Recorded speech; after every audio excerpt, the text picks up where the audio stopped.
You're tuning in to Why We're Here, honest conversations about companies worth joining, with Amit Matani, CEO of Wellfound. Hey everyone, I'm here with Sondre, founder and CEO of SafetyWing. Sondre, thanks for joining us. Thanks for inviting me. Great to be here, Amit. So tell me a little bit about what SafetyWing does. Yes, so ultimately, SafetyWing was formed to build the first country on the internet, and or the global social safety net for the first country on the internet, and we will make that country on the internet. And that comes back to sort of mid 2000s. I was building a different company, Superide, and while building that and also being a digital nomad, we discovered this thing that when you work on the internet, you work on this kind of global labor market, but all the rules that govern things like social safety net are made for a time when that was not the case. So there's obsolete. It has to be rebuilt in a new way. And that's what we kind of set out to build SafetyWing to do.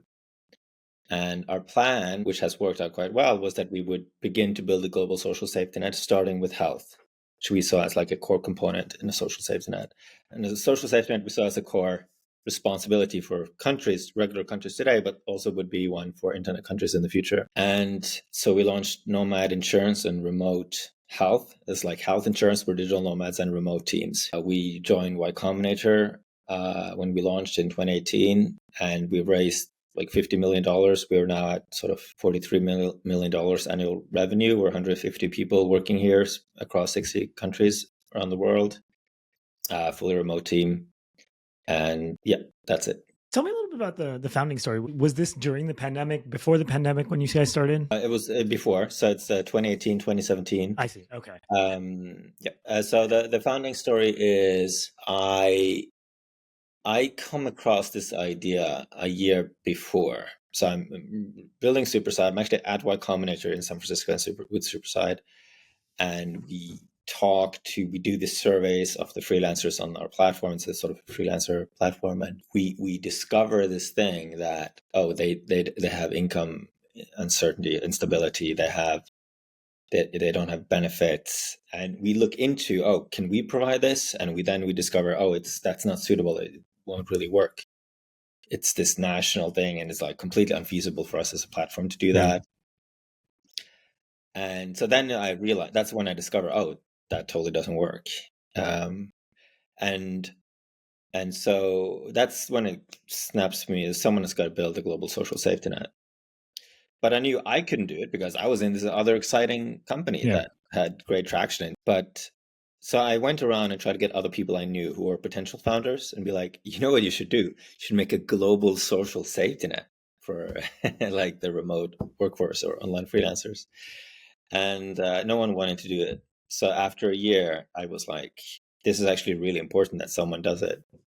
So I decided to then leave Superide to start SafetyWing. Although we're very good friends still, and Superide is one of our biggest customers. That must have been you must have had a lot of conviction then. So this is a thing to kind of leave a company that's doing well and start something from scratch again. Yeah. In fact, that's one thing looking back that was the most helpful. 2 times I was able to do that, to let go of something that's really good for something that's even more important for you, your journey. I think that's kind of critical. But yeah, that was what happened. Can you walk me through some of that journey? Like, what was it? What gave you enough kind of motivation or conviction to say, hey, this is going to be the next big thing for me? Was there anything in particular, or was it kind of a defining moment in some way? I mean, there was. It was like, one very defining moment is that I'm back. It's a similar time to this. So I'm back in Oslo for Christmas break, and I'm staying in an apartment in Oslo. And by random, 2 other friends are staying at this apartment. It's a mutual friend of ours, and that's my co-founders now, Sarah and Hans. And so I literally air this idea, right? What do you think about building this idea? And Sarah had been working on something similar called like a payment thing, and Hans had been working on a payment thing as well. So, and they were basically like, yeah, let's do it. So certainly that was a key component, was this fortunate meeting. So how does SafetyWing sit in kind of the overall market? Now there's also players like, that do global payroll, that do other services for remote workers and stuff. How do you guys think of yourselves in kind of that, like where you sit in the overall market related to that? And kind of what's the vision, down the line in 5 years in the future, everything works? Yeah. Well, we're certainly not doing any of those things. So we're not Yeah. doing the payments, we're not doing the contracts, we're not doing HR, we're not doing payroll, we're not doing any of that. No, I mean, so what are we doing? Well, right now it's insurance products, right? It's health insurance, global health insurance for digital nomads and remote teams. And what's unique, and we are like actually an insurance company. I see. Like we're not reselling another I see. product. Like we make the insurance products. And then do you sell directly to the digital nomads or to the employers that are employing them? Both. Yeah. I see. Okay. Both. So, and 5 years down the line, we have this incredible product going live next year where we will have then not just health, but health income guarantee, $4,000 income guarantee, and also the nomad nomad citizens included, so that you can like activate your nomad visa, in a country. And that's going to be like a bundle. And then you actually start to see the first signs of us looking more like what we feel like we, are working towards from the inside, which is this sort of online citizenship product, so that you can live in multiple countries or just travel, have the same kind of services and accessibility for that. So yeah, 5 years down the line, it still is like just completing the V1 of this thing that we're still working on, meaning that the sort of the full health and income protection thing is live, and it works in every country in the world, including the US and everywhere else. And it has this visa thing included, so that you can kind of have residency in every country in the world, and 3, also identification included. And then there's a community aspect. And of course that the health and all the service that we offer, we want to have it, we're trying to make amazing futuristic products.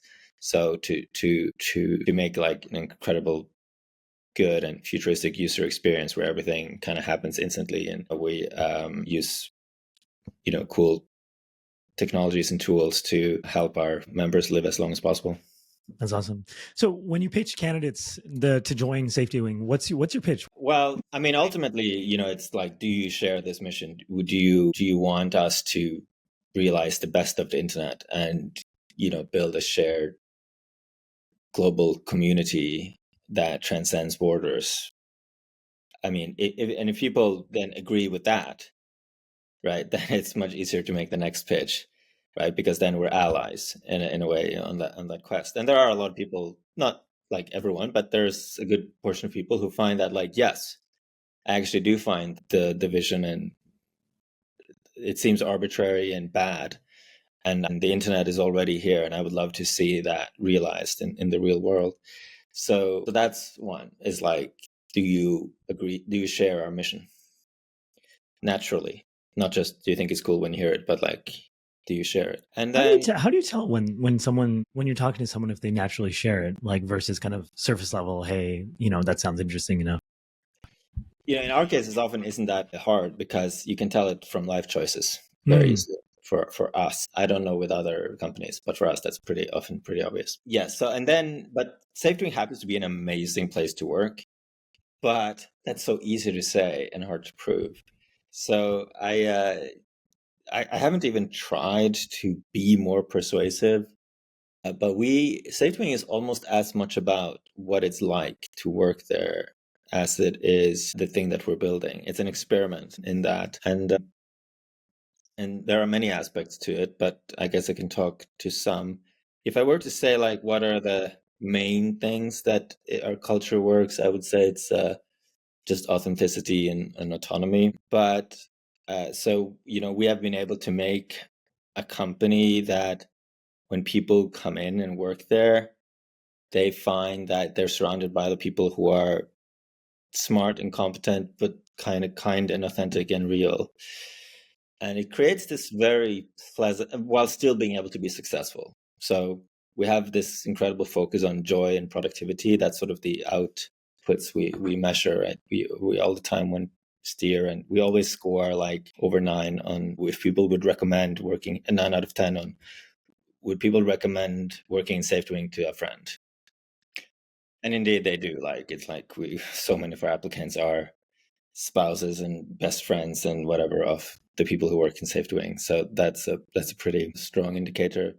But yeah, so we have been able to build a very coherent company because I built a company before. I thought values was kind of corporate BS, and it can be because it's so often insincere. But it can also be the DNA of a company that produces the culture. And so if you do it right and you're sincere about it, and we did. So the founder sat down early on, we wrote down like, here's the vision, here are the values we want to have, and then that we apply that everywhere. So it's very consistent in how we're selecting everything in the company is this sort of a values-based thing of idealism and sort of hope, but also authenticity, autonomy, and these other things. So yeah, that's and if you want that, like if you are like don't like the pretend that goes on in a lot of companies, but you want to have real human connections and be dedicated to a cause that is really worthwhile, if you succeed, but to sort of treat people well and take them seriously on the way there, I think then SafetyWing is actually like a magical place. It's almost like an oasis away from the rest of the world. Can you talk to me? Like, I'd love to dive into those values. So, at a high level, can you tell me kind of what the top few are? And then how do you guys maintain as you grow? How are you maintaining those values? I'm sure as more people join the company, things change. How do you make sure that you maintain them, and especially in kind of a remote world? Yeah. So the way to maintain values that I find is it's very easy. One is that you build every structure kind of by applying them in the company, whether that is sort of feedback or performance or product principles or how you set up Monday meeting. Like it should just like inform every structure from the bottom up. That's why it's so hard to make it up later. You really want to set it from the beginning. It's so hard to change a culture. And then to talk about it and reinforce clearly. And then the second is to hire people who share those values naturally, and then to take it seriously, like to take it as seriously as the results. Like you want people to succeed in being productive, but you also want them to be good exemplars of the values of the way you want to do things. And that second part, it's like picking weeds in the garden, I think is a great metaphor. Like from the inside, when you're trying to build and create this kind of cultural zeitgeist, it feels like it's like relentlessly being undermined and under attack. But it's I think what's really going on is sort of something like entropy. Like if you had a garden and you just like did nothing to it, the weeds kind of would fly in and they would grow up, and like over a year it would be like a jungle there in the garden. But the weeds don't mean to do that, right? They just fly in with the wind and land there, and then they grow, and like they don't know anything about your garden. And like, is it hard to pick a weed? Like, no, if you're a gardener, you just go out and pick it. Minimal effort. Like the weed can do nothing to stop you. I think it's a very similar thing with the culture and the company. Like if you don't continually pick those weeds when they come up, like there won't be any distinct culture there very quickly. But it's not hard. It just requires that you actively go and do it. What's interesting is a lot of companies that we work with have, kind of changed their mind on remote, where they're going back to in office and stuff. And one of the reasons they say is like, oh, it's better for culture and stuff. It seems like you guys have maintained a really strong one as you've been remote and as you've scaled up to, 150 people. Is there something beyond what you just mentioned that helps you do that, helps you maintain that kind of strong culture and strong productivity within a remote like framework? Yeah, so I mean, we haven't had any issues with that. I think there are two things I want to mention here. One is like to build a world, to have like some mythology and art in that. Okay, that's one. Number two is to have values worth talking about, which means that they're based on timeless universal principles of the universe. Kind of, okay, that's the two parts that I don't think you will have heard a lot of people talk about, but I think that's really what makes it work.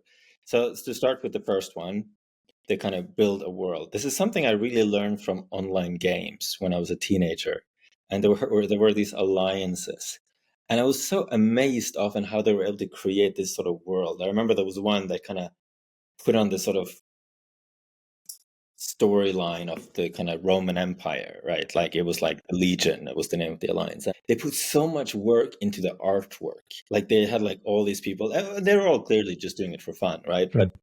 It was just all the names and the way they formulated the projects. Like they really created this like world where it felt really real, even though it was a game and no one was, you know, and I just thought when I got into corporate world that like, gosh, you all suck at this. Like your world building is like 1 out of 10. It's like really poor.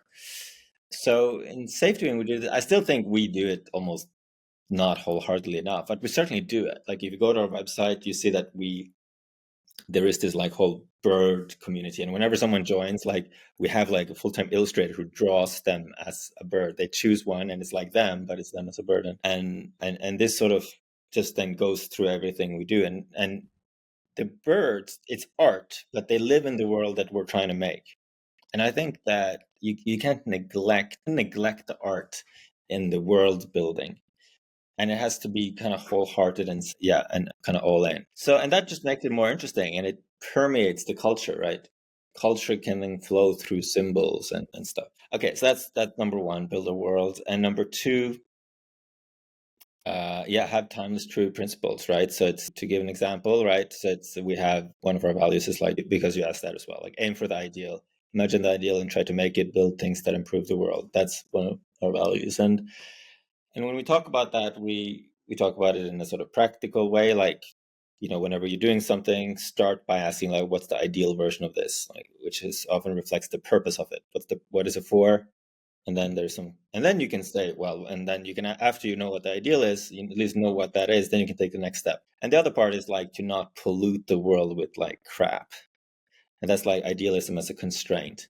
And I'll give a story for like, this really informs the discussion in the company.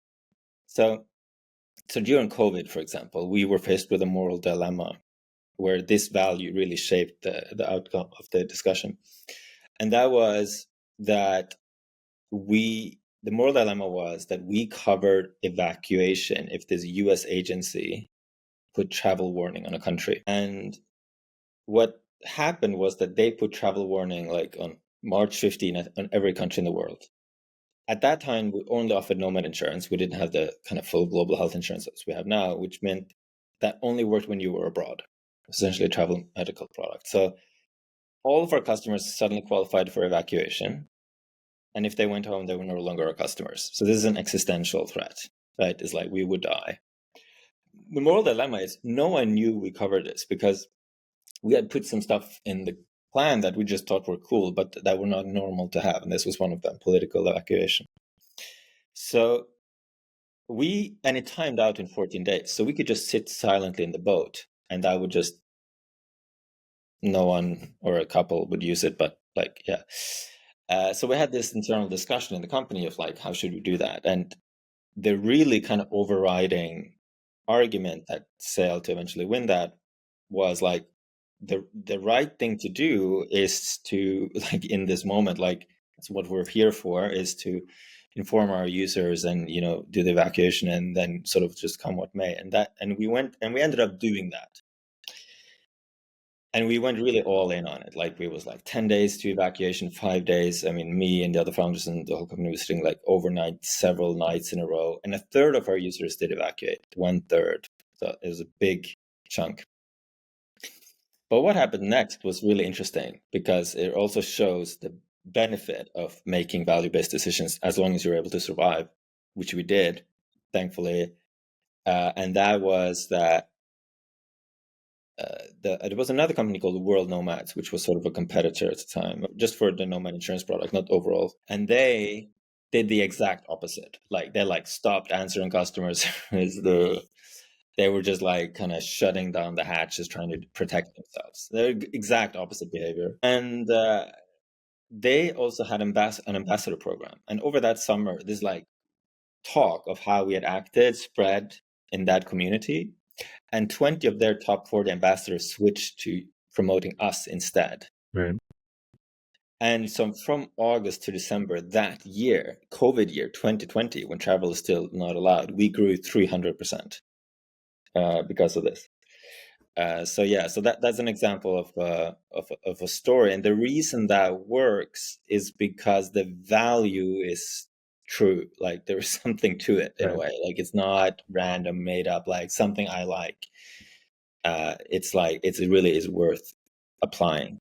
It also feels like the application of it in front of potentially a company killing event, when it would have been very easy to just not talk about it. And you guys went against that to do the morally right thing, to stick with the value, seems to be now like it's going to be legend for the rest of the company, right? It's going to be something that you guys talk about forever, and a very real proof point that, hey, we live these values even when they're uncomfortable, which is really cool.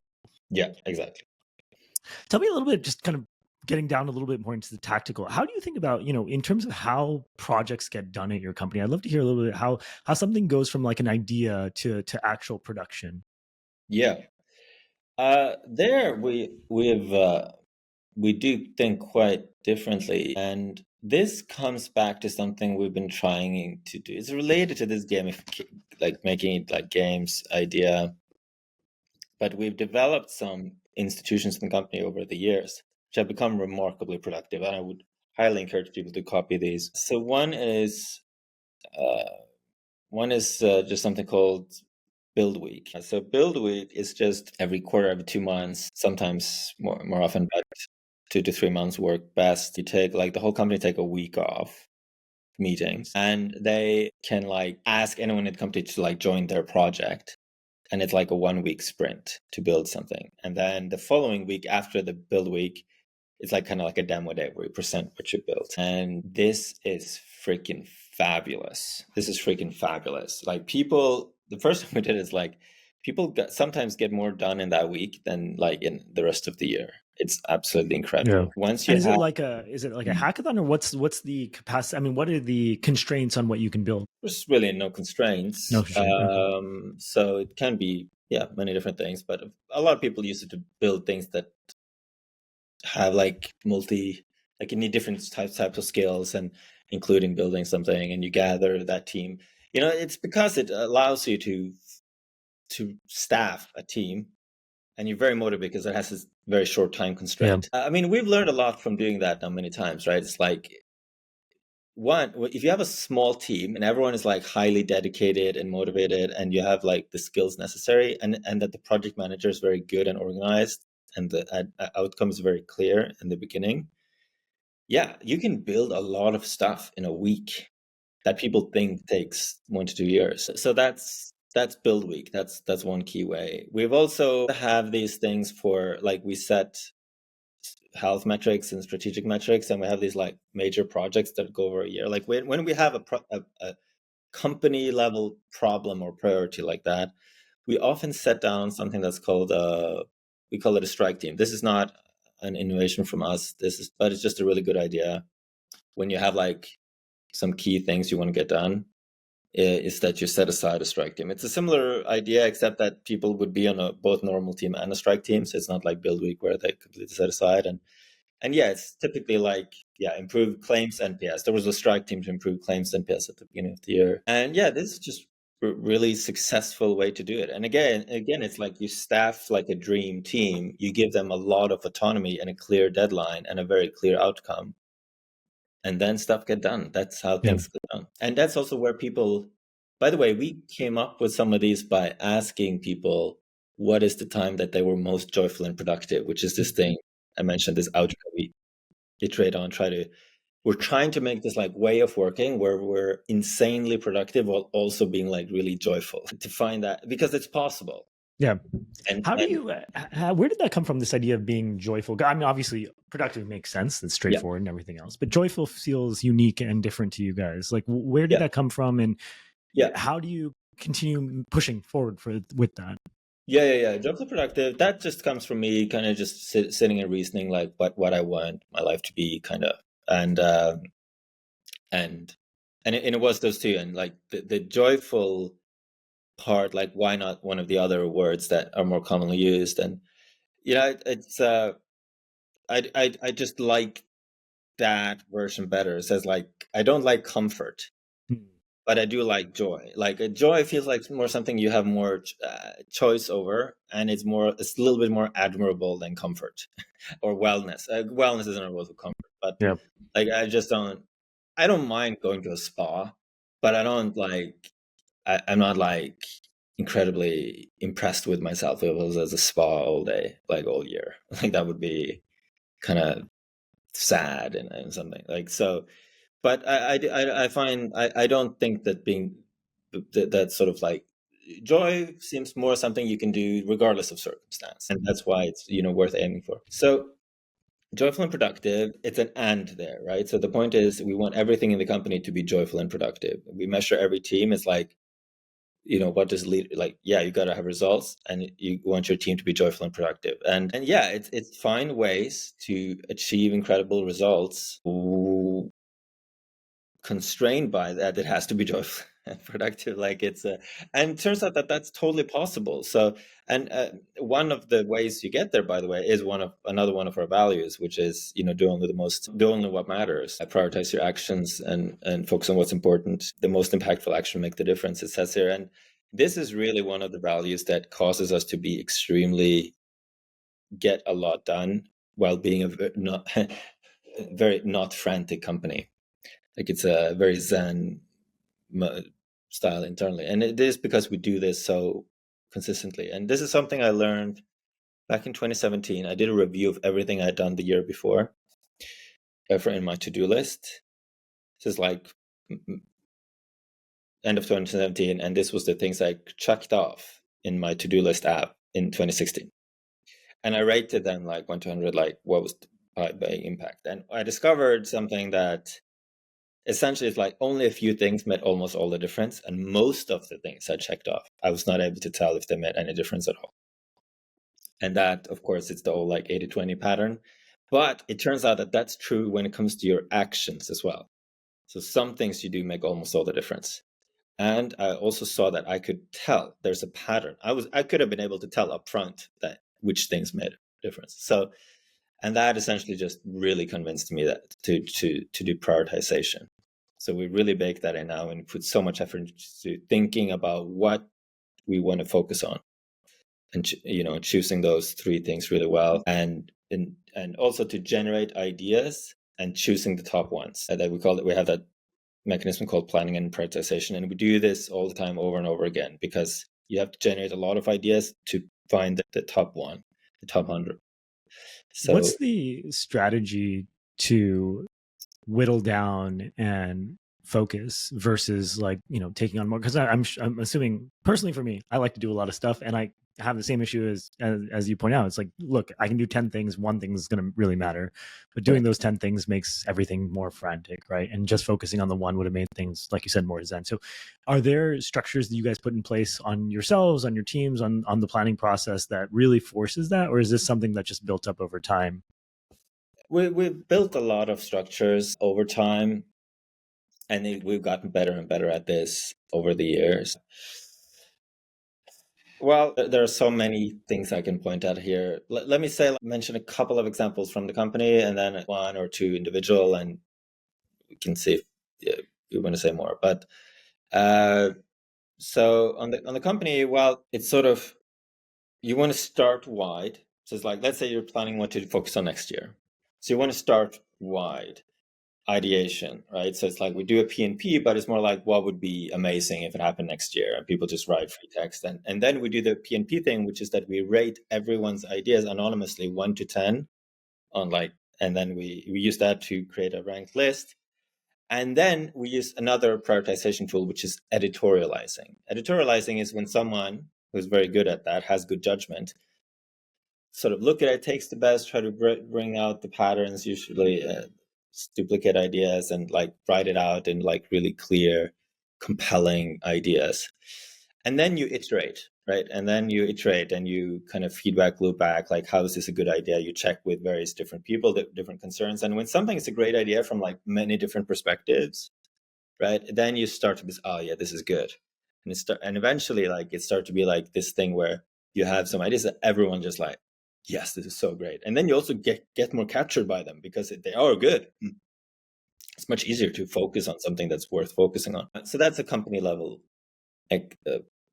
thing. And then an individual level thing that I do, and this has been such a game changer, is, and I would highly recommend it, but we also have implemented it in the company, is you got to look at those priorities again and again and again. And in the company, we do it on the weekly thing. So we essentially, it's like when you set your weekly goals, you have to look at your quarterly goals, which is set from yearly goals, and like, what is your next smallest step? And this is something I learned just from a product manager in SafetyWing, who was incredibly productive, and asked him, like, how do you do it? And he said, this is what I do. And I started doing this now every day, where I sit down in the morning and I have this, like, I plan my day. And every day I start this like new blog post, and it's like, how do I make this perfect day?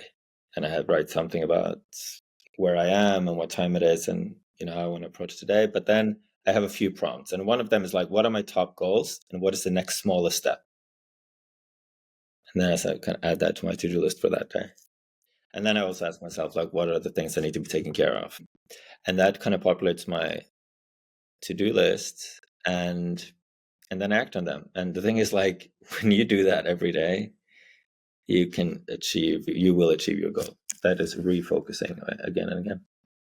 So last question before we leave, you've been in the startup space for a while and you've learned a lot. I feel like I've learned a lot in this call. Like, are there any takes on building companies, running startups that you have, advice that you give to people, or hot takes that you have on the industry? Maybe one or two, would love to hear. Well, I don't have anything, but I will say this frustration I have, okay? Yeah. Which is like, so many people, when they're building startups, I'm like, what are you doing?